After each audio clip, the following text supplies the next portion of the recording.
Yes, my people, as the halt, it don't happen, no. Religious leaders, they don't lend their voice and they don't bust out, they don't cry, say no. Say this tribunal must end before the swearing in. Yes, now my brother family, just they hit this like button, they share this video because they don't cry for justice. And this other man don't bust one secret, oh. He say opposition party, what did they do Labour Party now to remove their chairman so that they go install another chairman, maybe go withdraw the petition against APC. Watch this video, go share the TED Talk, share and make other people when they see. Comment your opinion after you watch and finish. This video is very vital. Share and make what they see. In countries like Kenya, where we taught them the judiciary, they don't swear in a president, they swift into action, they handle all the cases before the swearing in date. So why are we delaying in Nigeria? Are we delaying because we want to collect the allowances? Are we delaying because corruption have eaten everything? There is nothing difficult about this case. In less than 30 days, we can dispense of every case. Election will finish in February. Swearing in will be the end of May. And yet, the cases have not been scratched. What a nation. So for me, what is not in the Nigerian constitution is not in the Nigerian constitution. I know Nigeria is a wonderful country. The doctrine of necessity, they call it. How necessary is that doctrine of necessity? Democracy, we all know, is a process, and elections are only a part of the process, which requires the participation of all citizens at various stages and levels. With the election process now almost over, the attention of all citizens should now be turned to the elected to provide the promised dividends of democracy through good governance, which gives all citizens a sense of belonging regardless of party affiliation, mindful of the fact that whoever wins a certain constituency becomes the leader of all in that constituency. Ideally, partisanship for the elected should end with swearing-in ceremony, which also should mark the beginning of the provision of the dividends of democracy through good governance. But what you see today is the tension. Tension is extremely high. And most people are sure there will be no justice in the tribunals.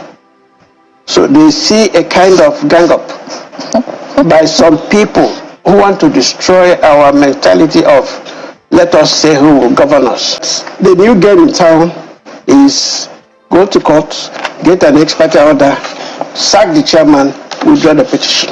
It's not entirely new. In 2003, Buhari, as the presidential candidate of ANPP, his party, ANPP, withdrew from the petition and left the man alone.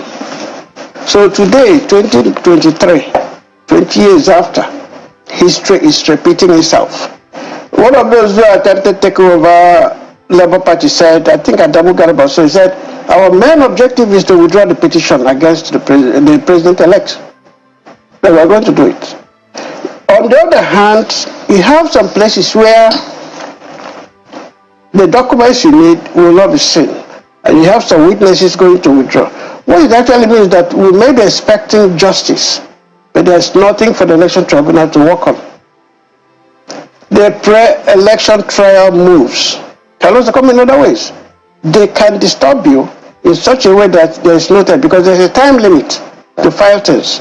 So where the time has expired due to the nuances of the winners, then there's nothing there. In simple language, the people will be disappointed because the people expect that the choice of the people will be the governor or the president. The tone is always set by the two leaders, the leading candidates. If one is conciliatory, the other one is ebullient, then there will be need to fight to the end. And there's no justice. There's nothing like draw. It's either a winner or a loser. Then if we have a magnanimous person who has been declared the winner, who is making efforts to reach out to the other people to say, we are going to run this together. Stay with me. Now, people have been talking about the timelines for these actions, that all the matters should be dispensed with before a winner, and I'm saying winner in quotes, before the winner is sworn in. Not that the case is still going on, the winner is sworn in, and then he is told that he has lost and he has to pack his things and go back to his village or whatever. What are your thoughts about that? You know, constitutionally, May 29 is the end of administration. So there's no way there will be a vacuum. And then the Electoral Act says within 180 days, this must be done, only in the first instance, not final. So, for instance, the presidential election, P2B and Atiku have 180 days to do certain things. If the judgment comes in any way, whether for or against any of them, the losing party at the Court of Appeal also goes to the Supreme Court. So it's not just the 180 days. There's no way we have 180 days between today and May 29. It's impossible. Because the Constitution did not provide for anything other than elected government taking over. But it's also talked of time to go on appeal and so on and so forth. But developments occur every day. I know that this issue of timing, length of time and so on, is something that has been coming up from time to time. There was a time the Supreme Court saw it as inhibiting the rights of a petitioner. They said, no, leave it open. Now it has been formed as 180 days. We still need to amend the Constitution to provide for, you cannot be sworn in unless the case has been dispensed with. In other words, all cases must be concluded before May 29 of the Supreme Court. But that's hardly possible, is it? It is possible if there is a will. For instance, INEC does not have to play what I will call ban logo. In other words, dance left, dance right, and not sure of what they are doing. Election is concluded. Within 1 week, give everybody certified true copies of all the proceedings. During the election, 1 week.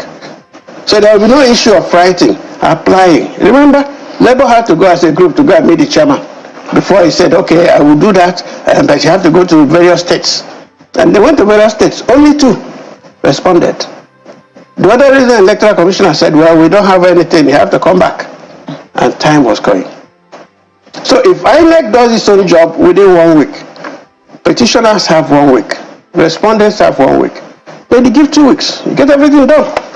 Okay, Chief, I beg your pardon. What's going through my mind now? It's a funny scenario, and I want to share this.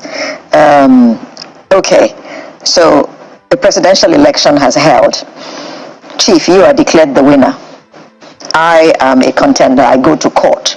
And then at the end of 180 days, and God knows another 180 days, when the Supreme Court will decide on the matter, Supreme Court now decides, sorry, Chief, we have evidence here that you actually lost the election, and Alero will now become the president.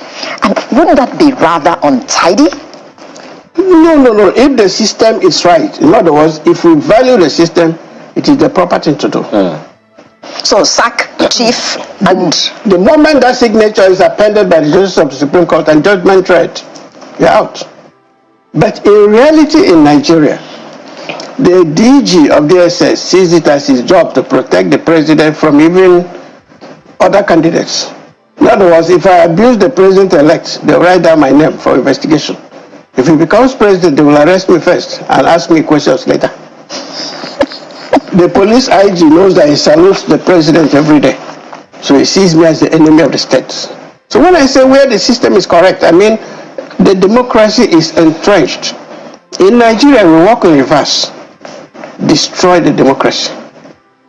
And that is wrong. Well, Chief, while these things that you're saying is of concern to many, the bigger concern for me is the entire process of election petitions.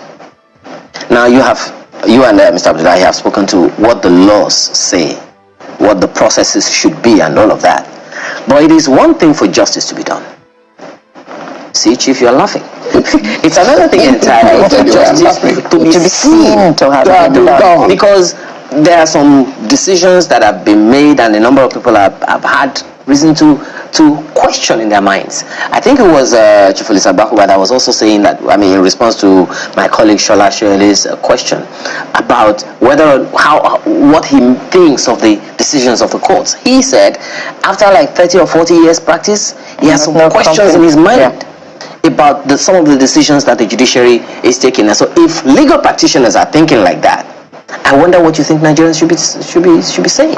See why I'm laughing? There was this well-respected lawyer in England, in London. He took a cab one day to said, please take me to the Court of Justice. And the cab kept on driving all around. That time, the lawyer said, the Court of Justice is not too far. He said, I don't know where, the cab driver said, I don't know where it is.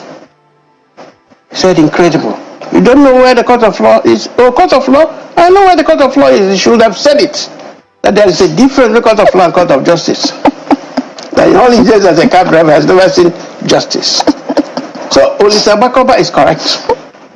There's somebody who will take a house now and say, go to court, but I've seized the house. In the next 10 years, they're still trying to convince the court. Yeah. Meanwhile, the usurper has taken He's in possession. Yes. You see, in this country, justice is difficult to come by. I said this with all sense of responsibility as a lawyer. Difficult. In a way, the way our laws are made, yes, neither here nor there in some cases, but there is also the human factor. I gave you the example of the director of DSS, who sees it as his job to stop you from even insulting the president, from speaking your mind. Today, what is the greatest number of cases filed? The site where it says cyber security that you posted on your Facebook that n0t is not the president. Therefore, you're under arrest.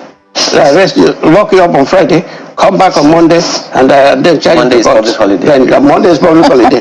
Before you know it, you have spent 1 week. There are many cases like that. Today, many governors are stopping people from other parties from contesting. I will give you an example. Ebonyi State, the Abga candidate was accused of murder, armed robbery, and so many things. And the man had to be on the run. The court in Abuja said, don't disturb him. They said, no, we must arrest him. River State, the same thing. Imo State, where I come from, we have similar cases. Here in Lagos, you also have people afraid to even vote.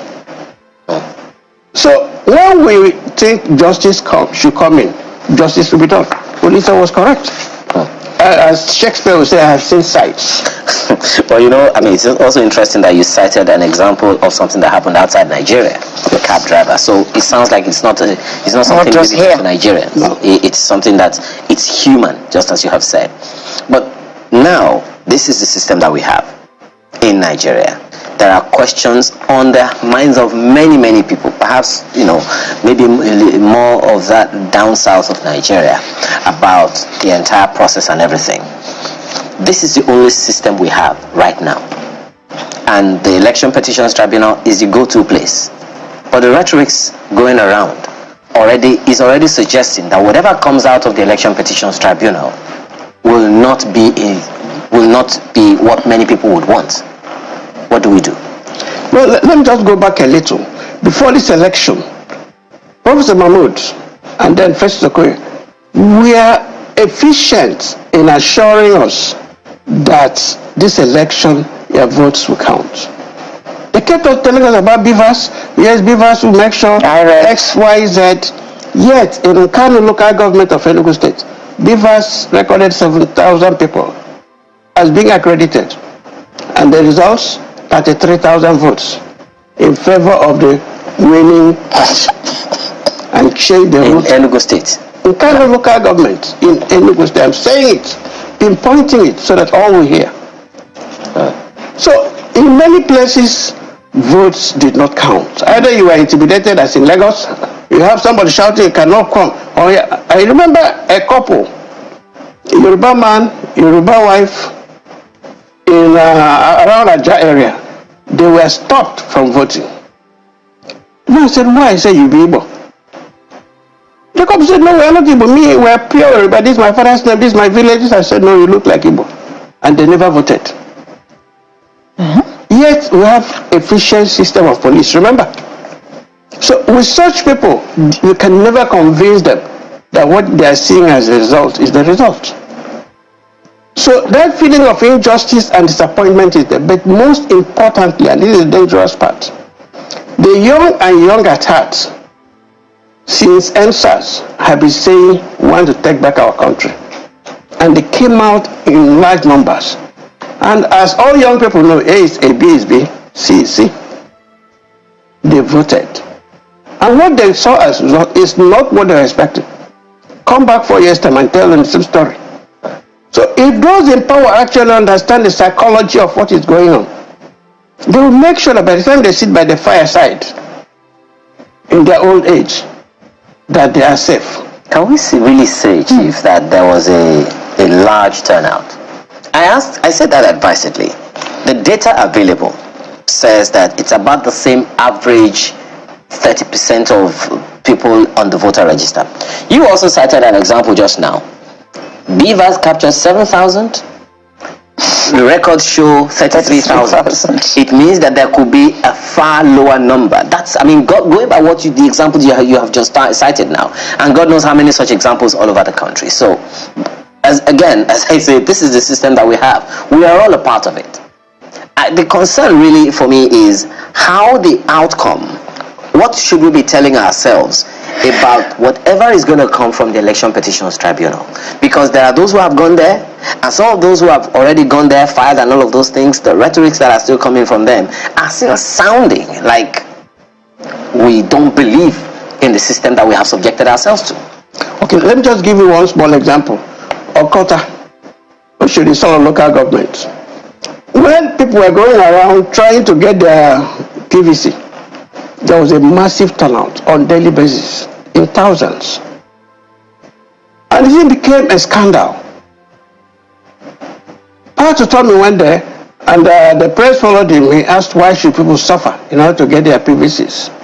The resident electoral commissioner was angry. So it's an abuse for you to come here and then address the press that these people were migrants. His language. Now, after some time, they said no more chance to collect PVCs. They were no longer there, that they have exhausted all. A few days to the election, bags and bags of PVCs were dumped in God Palace Way, near the canal.